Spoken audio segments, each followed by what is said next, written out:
for us. It means a lot. Swazi Mobile, it's a company that is 100% owned by Swazis.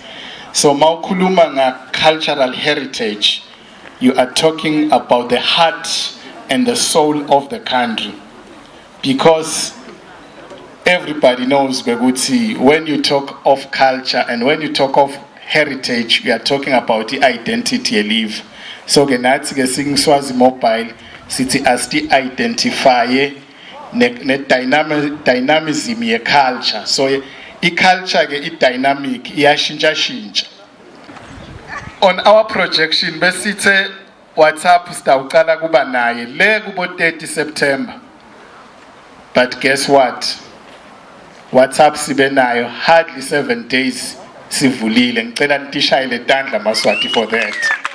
But guess now lamanye ma services lamanye endile ngeke ngiwaqedza already sesimkhavile 60% wale live la kaNgwane, and sesiyakhona ku SMS phone to phone Swazi Mobile and the other network, and sesikhonile ukuthi within a short period of time singene kubo SMS kunyenti lenikutholako ku Swazi Mobile. Siyacela nanyalo ukuthi ningakahambi nengce lapha ofisini lethu ndasibona nje sikanekise lapha.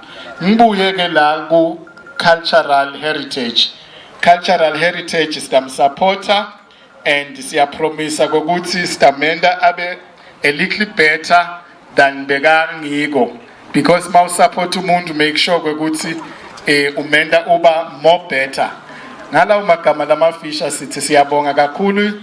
Mhlambe sengikhulumela nalamanye ama sponsors nawo lana inshisekelo lefana nathi. Thina inshisekelo yethu has always been patriotism, nationalism, and the highest degree nje a proximity to anything to do with cultural heritage. Thank you very much. Siyabonga kakhulu. Thank you.